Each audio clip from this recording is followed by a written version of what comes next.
Boom. Boom! Here we go. Season 1, 2, 3. Season 4. Oh my... Why? Paul, why?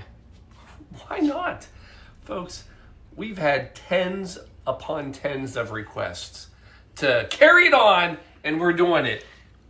Yes, we're bringing it to you another season because I got a closet full of booze that I got to get through.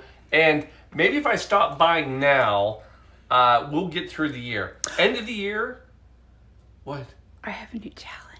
We have a new challenge. No, we'll get in the room and I'll tell you. All right, we're waiting. Here it is, though. Season 4, Episode 1. We're doing it again. Look, I could have said, you know what? Hey, well, I'm heading out. But I'm not heading out. I'm doing it again. Thank you, because it could have been easy at the end of the year to say, you know what? Wrap it up. Put a bow on it. We're done. But we're staying in. Thank you to my sister-in-law, Gladabelle. I'm staying in. I got one more season in me, at least. One more season. Season 4, Episode 1. And I'm bringing you, look, it's the new year. How do you start off a new year? With a hangover. And I got your hangover cure. It's the Fog Cutter, quarantine style. Folks, come on in. Blue Monkey, Quarantina. The only business is monkey business. Let's go have at it. Here we go. Whoop, whoop. Yeah. Dog. Cat, Blue Monkey, got nothing but animals in here. There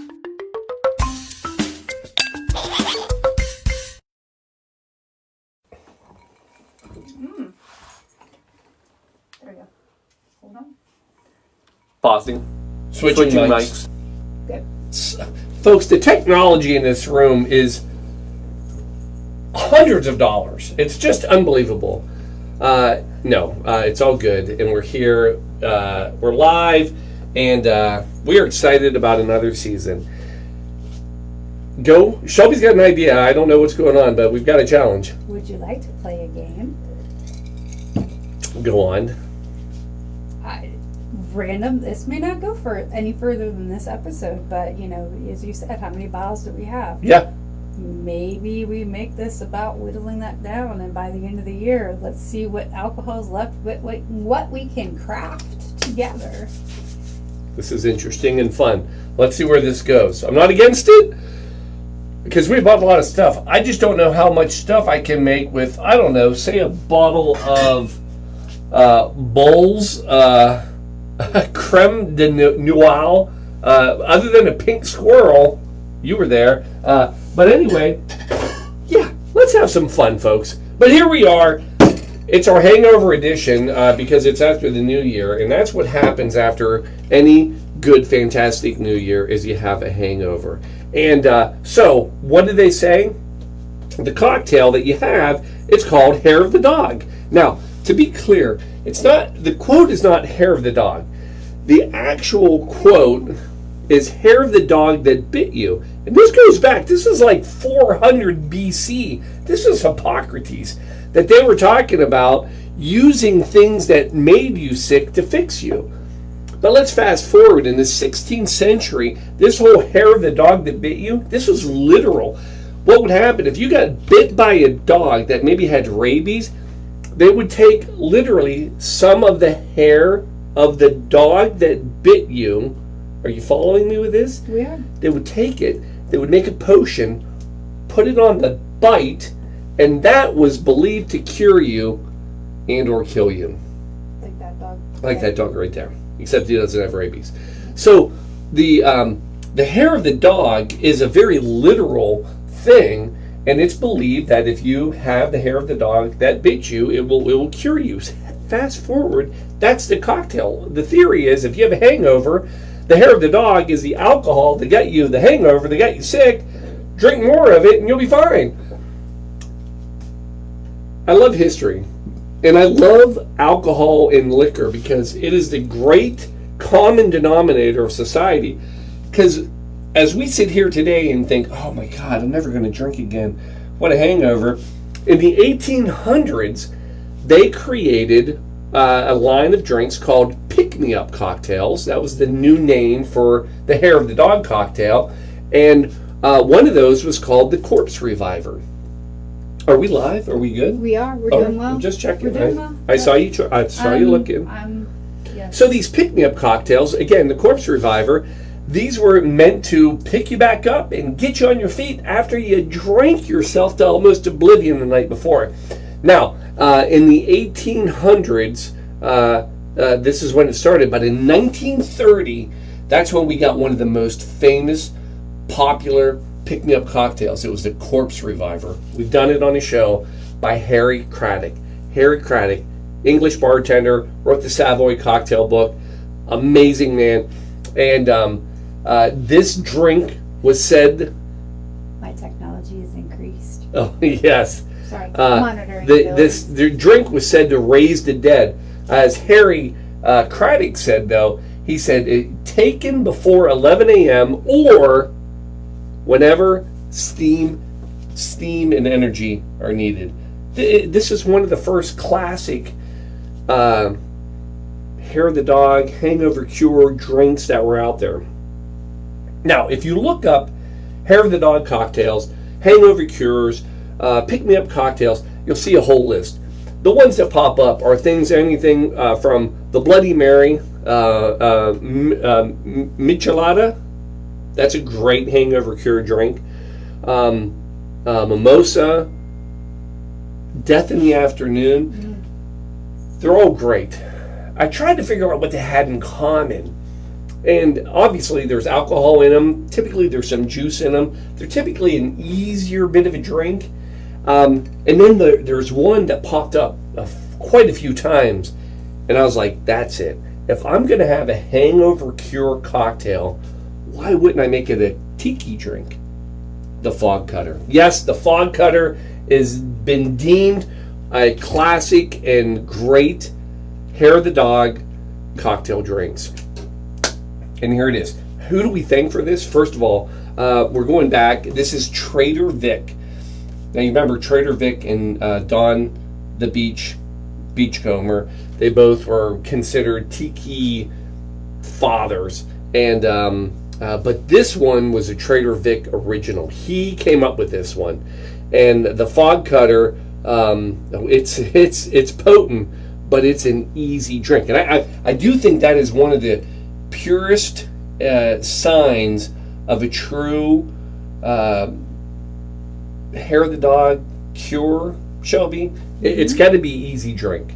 Yes, I agree. So here it is, Tiki Cure of the Night. This is not it. Hair of the dog cocktail. We're making it right now. The Fog Cutter, quarantine style. Here we go. So first thing, get yourself some ice. Oh, yeah, that was forceful. Bear with me. I've got a little bit of regular ice, and I've got some very special crushed ice for this drink tonight. Really? Yeah, so come on, work with me. All right, here we go. So, tin, here we go. And then we're coming in. First thing, light rum. 1.5 ounces per.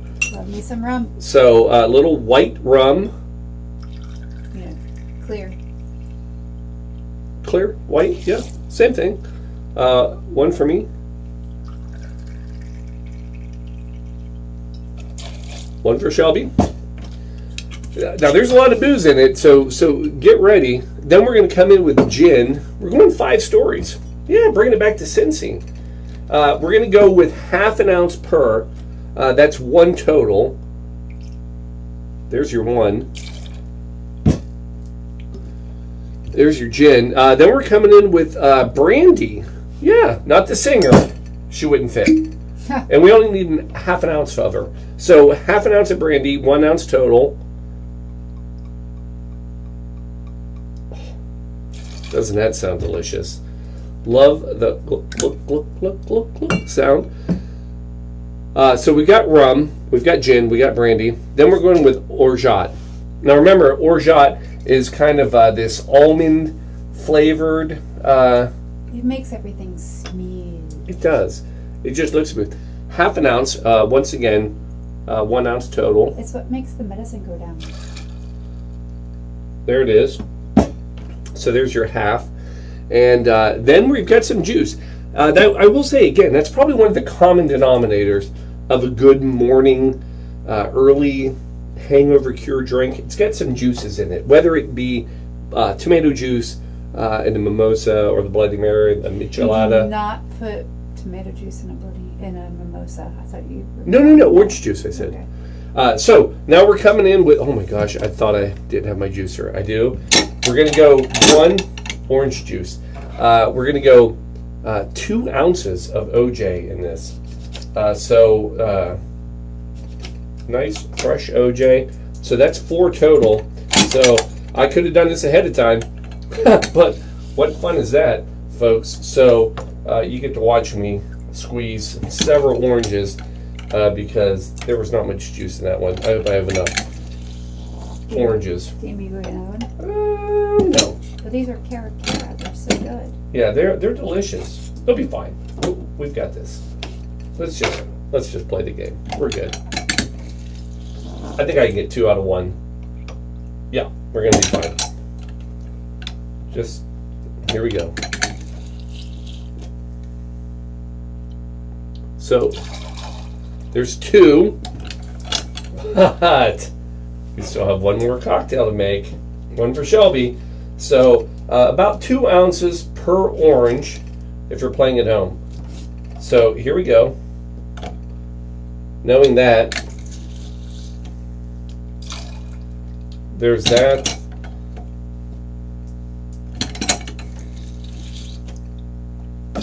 There's that. Yes. There's that. Oh my gosh, those oranges smell so good. All right. I mean, I do think that is, again, probably one of the other things. You got to have good alcohol in a pick-me-up, hangover, hair of the dog cocktail. But you've got to also have some juice. And then 1 ounce of lemon juice. Don't worry, this will be quicker. Bear with me, folks. So 2 ounces total. Now, here's a little trick. There's always a fight about between good night. I'm sorry. Between Trader Vic and Don Beach. And the question of who made what cocktail. Here is a little something interesting that you're going to want to know and love and enjoy. If you ever look at a cocktail and are trying to figure out a tiki drink, who made what, here's a little hint. If it was made mostly with lime, it was Don Beach.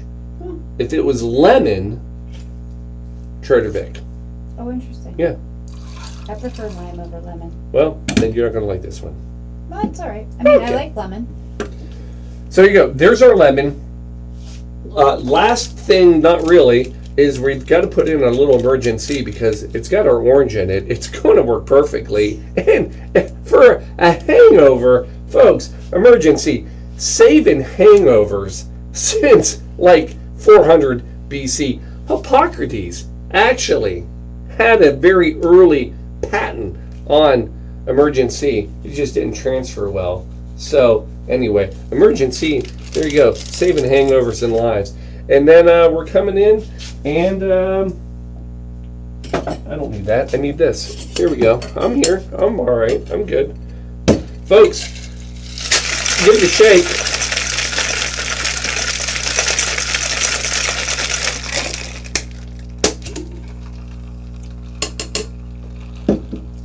There we go. Now, in our glasses, if you have it available, go with some crushed ice. Oh, now, nice. the perfect world, which I'm not in right now, you actually would have a tiki glass. I have tiki glasses. I'm not saying I don't. Like, wait a But minute. the original Yeah. tiki glass for this has a little naked or girl in a bikini on the front of it. So that tiki glass, if you ever see it out there, it's a tiki glass with a hula dancer with either top off or on, but bikini. That's the original fog cutter tiki cup. Huh. Now you know. And then, folks, we're coming in over top of that ice.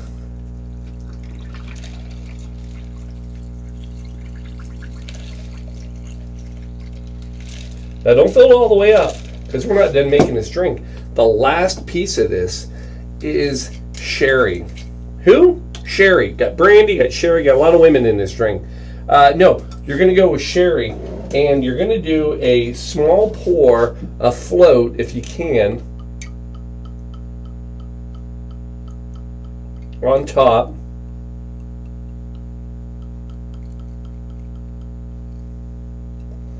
There it is. And then we got to garnish it. For God's sakes, we're not animals here, people. How do I want to go? Oh, I know how I want to garnish. Wait. You know, we can still see it, right? Yeah, here. I'm here, right? Can you see me? No, yeah. Better? Just saying, no, through the pour can. Oh, yeah. I'm ready. I need... what do I want? Oh, I know what I want. I got it. Bear with me, folks. What am I doing?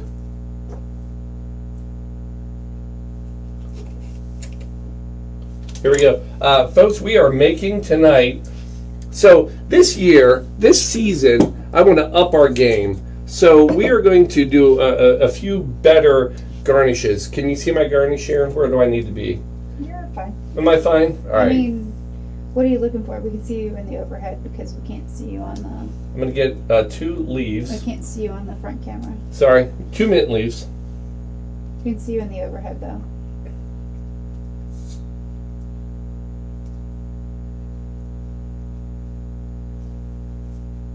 Nice. We're going to make some pirate ships cutting through the fog. How am I doing? That's rather impressive. Right? Yeah, kind of is. I'm not messing around anymore, folks. Season 4, all in. Boom! There it is! Quarantine cocktail, fog cutter. Let's see how it is. Now, I will tell you this. I told you all these, if you look up all these different hangover cures, pick-me-up cocktails, all that, I'm trying to figure out what they have in common. I'll tell you, I actually did discover, Shelby, you ready for this? Yeah. I know what they have in common. They got a saying. They got a little quotes underneath the cocktail that make it good. So I already told you the Corpse Reviver, the quote that was said by Hippocrates was taken before 11 a.m. Or whenever steam and energy are needed. People knew what that meant. That was like, oh, I need this.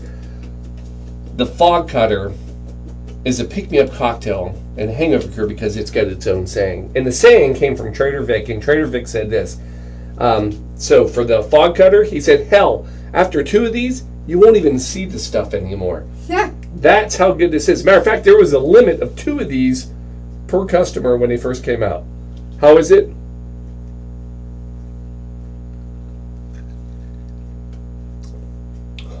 Oh.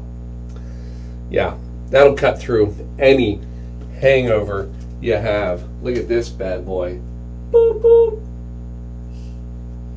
Fantastic. That's fantastic, right? There it is, folks. Quarantine fog cutter. I'm going to leave you with, I've given you history.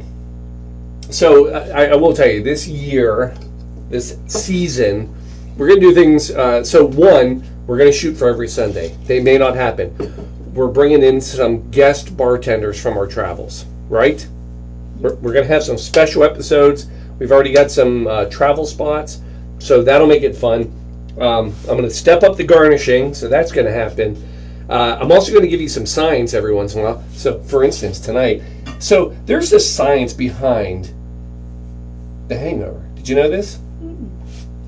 I'll give you two things. So, I'll give you 3. There's 3 reasons hangovers happen. The first is that, again, pure science. The liver, when you drink alcohol, it produces acetaldehyde. All right? So acetaldehyde is toxic. However, your body produces an enzyme at the same time called dehydrogenase. And dehydrogenase is an enzyme that turns the the toxic into acetic acid, which is fine. I mean, it gives you cramps sometimes, but it's not a big deal. The problem is when you drink too much, your body can't produce enough enzymes. And then when you can't produce the enzymes, that toxic substance creates the headaches, the nausea, all that. So that's one theory on a scientific level of why hangovers occur. The other one, which you're going to appreciate because you have a belief in this, is congeners. So congeners is actually a compound that's produced during the fermenting process. And it's believed that the more congeners that are in a liquor, they have a higher tendency to produce hangovers. Here's what we know from science. There are more congeners in darker liquors, your whiskeys, dark rums, bourbons, and red wine. Yep. So versus beer, white wine, clear liquors like a vodka, those have a much lower congener level and therefore believed to not create as many hangovers. Now, the third theory, you're just drinking too damn much, is really that's it. You're just drinking too much. Guilty. Guilty as charged. All right, folks, there it is. Your quarantine cocktail show. I wonder how many people thought that we would be on or wouldn't be on. Boop. There it is. Toot, toot. Cheers. Wait, is this two ships passing? Oh, by? two ships passing in the night. Folks, whether you want it or not, it's here for another season. I hope you can hang with us. We love you. Thanks for being here. This is an ultimate build-up just so we can do one more telethon. I'll just put that out there right now. If you have ideas for the show this year, let us know, because we've got a whole damn year ahead of us. And on that note, cheers to a whole new year. Love being here with you. Here we go. Let's go down the road. Good night.